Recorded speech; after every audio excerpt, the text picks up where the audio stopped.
आपके अपने YouTube channel work study class दोस्तों आपका स्वागत है। जैसा कि दोस्तों आपको पता है 14 मार्च को हमारा कक्षा 11वीं का अर्थशास्त्र इकोनॉमिक्स का पेपर है।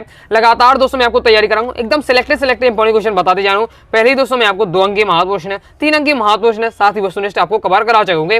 क्रम से दोस्तों आप वीडियो देखना चाहते होंगे तो अलग से मैंने प्लेलिस्ट बना दी है, क्लास 11th इकोनॉमिक्स वार्षिक परीक्षा इंपॉर्टेंट क्वेश्चन 2024 के नाम से प्लेलिस्ट है। प्लेलिस्ट में जाकर क्रम से वीडियो देखकर आप तैयारी कर लीजिए। 4 अंक के महत्वपूर्ण प्रश्न है तो उन्हें भी मैंने कवर करना स्टार्ट कर दी। तो 4 अंक के महत्वपूर्ण प्रश्न का सीरीज का ये पार्ट 2 है। पार्ट 1 आ चुका है, तो जो 4 अंक की पार्ट 1 में बताया उन्हें तैयार कर लीजिएगा। जो कुछ रह जाते हैं इस वीडियो में हम कवर कर लेंगे। 4 अंक की महत्वपूर्ण प्रश्न है, सो वीडियो को ध्यान से अंत तक देखिएगा। ओके दोस्तों, 4 अंक की महत्वपूर्ण प्रश्न में पहला हमारा मध्यिका की गणना किस प्रकार से की जाती है। बहुत ज्यादा इंपॉर्टेंट, तैयार कर लीजिएगा कि मध्यिका अगर हमें निकालना है तो उसकी गणना हम किस प्रकार से करेंगे, ये आपको पूछा जा रहा है। तो गणना आपको बतानी, मध्यिका ज्ञात करने का सबसे पहले संख्याओं को उनके आकार के क्रम में रखना पड़ता है, पदों का आरोही या अवरोही क्रम में व्यवस्थित करना पड़ता है और फिर मध्यिका का आकलन निम्न अनुसार किया जाता है। पहले व्यक्तिगत समांक माला इस प्रकार से दिया हुआ होगा, फिर खंडित माला खंडित शैली इस प्रकार से आपको निकाली जाती है। तो ये आपका दिया हुआ तरीका आगे देख लेते हैं।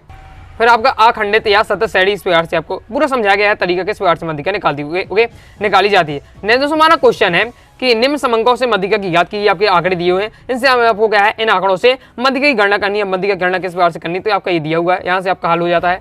ये आपका दिया हुआ है। अब मैं पूरा क्वेश्चन आपको सॉल्व करके नहीं बता रहा हूँ, ये सब आपको क्या है पूरा समझने का सॉल्वर का तरीका रहा। ओके, अब आपसे बनता होगा, नहीं बनता है तो अभी क्या है यूट्यूब पर आप जाकर डिटेल से समझ लीजिएगा। ओके, आगे देख लेते हैं। आगे इसका सॉल्यूशन आपका इस प्रकार से आपका ये दिया हुआ है, तो इसको क्या है पूरा आपको तैयार कर लेना है। तो इस प्रकार से हमारा क्या है कंप्लीट हो जाता है। नेक्स्ट हमारा क्वेश्चन है निर्देशांक बनाने की समस्या या कठिनाई बताइए। निर्देशांक बनाने की क्या समस्या और कठिनाई देख लेते हैं। तो पहले ही आपका ये दिया हुआ है, तो इसे अच्छे से तैयार कर लीजिएगा। तो पॉइंट बाय पॉइंट इसमें कठिनाई समस्या बताई जाए। जैसे पहला है आधार वर्ष के चुनाव में कठिनाई, दूसरा है वस्तुओं के चुनाव में कठिनाई, तीसरा है मूल्यों के चुनाव में कठिनाई, चौथा है औसत निकालने में कठिनाई। तो ये आपकी दिए हैं निर्देशांक बनाने की समस्याएं कठिनाई, तैयार कर लीजिएगा। नेक्स्ट हमारा क्वेश्चन दिया हुआ है कि पिता एक्स और उनके पुत्र वाई के कदों का माप नीचे इंचों में दिया गया। ओके, इन दोनों के बीच से संबंध गुणांक को परिकलन कीजिए। से संबंध गुणांक वाला बहुत ज्यादा इंपॉर्टेंट है, अक्सर आता है, तैयार अच्छे से कर लीजिएगा। तो ये आपके दिए हुए क्वेश्चन के आंकड़े हो गए और यहाँ से आपको सॉल्यूशन इस प्रकार से किया गया। तो आप देख लीजिए कंप्लीट मैं आपको सॉल्यूशन दिखा रहा हूँ किस प्रकार से किया गया है। तो इसका अच्छे से प्रैक्टिस कर लीजिएगा। से संबंध गुणांक वाला इंपॉर्टेंट है आपका, तैयार अच्छे से कर लेना। ओके, और ये हमारा आंसर आ जाता है। और नेक्स्ट दोस्तों हमारा क्वेश्चन पूछा जा रहा है। नेक्स्ट क्वेश्चन हमारा क्या है, वैश्वीकरण की विशेषताएं लिखिए। वैश्वीकरण की आपकी विशेषताएं दी है, इन्हें आपको तैयार कर लीजिएगा। वैश्वीकरण की क्या विशेषताएं हैं, पहला है जैसे विदेशी मुद्रा कोष में वृद्धि, दूसरा ओके ये आप इसके अंतर्गत ही पॉइंट समझा गया। फिर दूसरा आपका भुगतान संतुलन को व्यवस्थित रखना, अपने देश के बाजार विदेशी संस्थाओं द्वारा व्यापार करने के खुले रखना, तीसरा आपका विनिमय दरों में परिवर्तनों का कम करना, चौथा है उत्पादन में कमी नवीन तकनीक का प्रयोग करके वृद्धि करना। ये आपके दिए हुए वैश्वीकरण की विशेषताएं। आगे देख लेते हैं।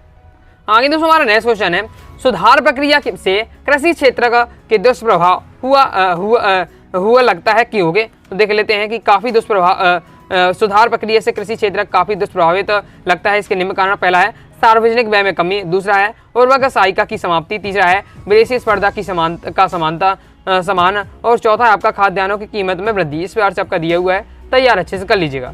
नेक्स्ट दोस्तों हमारा क्वेश्चन है मानव पूंजी में निवेश आर्थिक समृद्धि में किस प्रकार सहायक होता है। तो ये आपका समझाया गया है, तो इसको भी आपको तैयार कर लेना, इंपॉर्टेंट है बहुत ज्यादा। ये आपका दिया हुआ है, इसमें समझाया जा रहा है कि मानव पूंजी में निवेश आर्थिक समृद्धि को किस प्रकार सहायक करता है। इस प्रकार से कंप्लीट हुआ। तो आगे देख लेते हैं। दोस्तों टेलीग्राम चैनल को ज्वाइन जरूर कर लीजिएगा। ज्वाइन करने के लिए दोस्तों डिस्क्रिप्शन में मैंने टेलीग्राम चैनल की लिंक दे दी है, क्लिक करके आप ज्वाइन हो जाइएगा। या फिर दोस्तों आप क्या है टेलीग्राम ऐप पर जाइएगा और सर्च करिएगा अनुराग स्टडी क्लासेस। सबसे पहले आपको अपना चैनल मिल जाएगा। 90,000 से ज्यादा स्टूडेंट जुड़े हुए हैं, यहाँ जरूर ज्वाइन हो जाएगा। फायदा ये रहेगा कि आपको वीडियो नोटिफिकेशन तुरंत ही मिल जाएगी। इंपॉर्टेंट दोस्तों आपको क्या है पीडीएफ वगैरह आपको तुरंत ही यहाँ मिल जाती है, साथ ही इंपॉर्टेंट इन्फॉर्मेशन। ओके, तो ज्वाइन करके जरूर कीजिएगा। आगे दोस्तों आपको नेक्स्ट ये करना है कृषि विपणन प्रक्रिया के कोई 4 बाधाएं लिखिए। कृषि विपणन प्रक्रिया की बाधाएं आपको दी हुई हैं। पहला है मध्यस्थों की अधिकता, दूसरा है आपका मंडियों के कपटपूर्ण व्यवहार, तीसरा आपका अनुचित व्यय व वसूली, चौथा है निम्न कोटि का माल। ओके, तो ये आपकी दी है कृषि विपणन प्रक्रिया की बाधाएं। ओके, ये आपकी दी हुई, तैयार से कर लीजिए। ओके, कंप्लीट हो जाता है। चलिए आगे देख लेते हैं। नेक्स्ट दोस्तों हमारा क्वेश्चन है समांतर माध्य के गुण बताइए। समांतर माध्य के गुण आपको तैयार कर लीजिए, इंपॉर्टेंट हो गए। और इससे पिछली वाली वीडियो में मैंने आपको क्या समांतर माध्य के दोष बताए थे, तो मैं आपको बता ही चुका हूं कि बहुलक के गुण दोष तैयार कर लीजिएगा, मध्यिका के गुण दोष तैयार कर लीजिएगा, समांतर माध्य के गुण और दोष तैयार कर लीजिएगा। मैं आपको सभी बताते जा रहा हूँ, कोई ना कोई वीडियो में आपको कवर करते ही जा रहा हूँ, तो क्रम से आप वीडियो देखिएगा। ओके, तो देख लेते समांतर माध्य किसमें गुण बताए गए होंगे। तो ये आपके दिए समांतर माध्य एक सरल माध्य है जिसकी गणना करने की मध्यिका के समान ना तो पद का मूल्य में क्रमबद्ध करना पड़ता है और ना ही बहुलक के समान क्या है पद मूल्य में समूहीकरण करना होता है। ओके, दूसरा है यह समंक श्रेणी के सभी पद मूल्यों पर आधारित होता है। तीसरा है इसकी बीजगणितीय व्याख्या संभव है। चौथा है यह एक समान व्यक्ति की समझ में सरलता से आ जाता है। समांतर माध्य आसान होता है। तो इस प्रकार से गुण बताए गए, तैयार कर लीजिए। आगे देख लेते हैं। आगे दोस्तों हमारा नेक्स्ट क्वेश्चन है मध्यिका के दोष लिखित। मध्यिका के दोष हमारे इस प्रकार से आपको दिए हुए हैं, यानी आपको तैयार कर लेना। मध्यिका का पहला दोष है आपका कि मध्यिका ज्ञात करने के लिए सबसे प्रथम पदों को क्या आरोही अवरोही क्रम में अनुविन्यासित करना पड़ता है। इसमें क्या समय लगता है और असुविधा भी होती है। दूसरा है मध्यिका और आवृत्तियों की कुल संख्या की गुणा करने पर क्या मूल्यों का कुल योग प्राप्त नहीं किया जा सकता। ओके, तो इस बार से आपके दिए 4 मध्यिका की दोष तैयार कर लीजिएगा। नेक्स्ट दोस्तों हमारा क्वेश्चन है निर्देशांक की विशेषताएं बताइए। कोई 4 निर्देशांक की क्या क्या विशेषताएं होती है, तो क्रम से वही क्या है निर्देशांक की विशेषताएं बताई गई है। जैसे पहला है संख्या द्वारा व्यक्त, दूसरा है हमारा सापेक्ष माप, ओके, तीसरा हमारा प्रतिशतों का माप, चौथा है तुलना का आधार। तो इस प्रकार से हमारे क्या निर्देशांक की विशेषताएं दी है। क्रम से आप तैयार कर लीजिए, बहुत ज्यादा महत्वपूर्ण आपका निर्देशांक की विशेषताएं तैयार कर लीजिएगा। लाइक और शेयर ठोक लीजिए, महाकाल का लाइक और शेयर ठोक लीजिए। पूरा साल मेहनत करता हूँ आपके लिए बेटा, ऐसा नहीं चलेगा, ऐसा नहीं चलेगा। नेक्स्ट हमारा क्वेश्चन है सह संबंध के अध्ययन के महत्व को स्पष्ट कीजिए। सह संबंध के अध्ययन के महत्व आपके इस प्रकार से दिए हुए हैं। जैसे पहला जैसे महत्व है चरों के मध्य संबंधों को जानना, आगे देख लेते हैं। दूसरा क्या है महत्व सह संबंध का कि एक चर के मूल्य पर दूसरे चर के मूल्य को अनुमान। तीसरा है आर्थिक व्यवहारों को समझने में सहायक।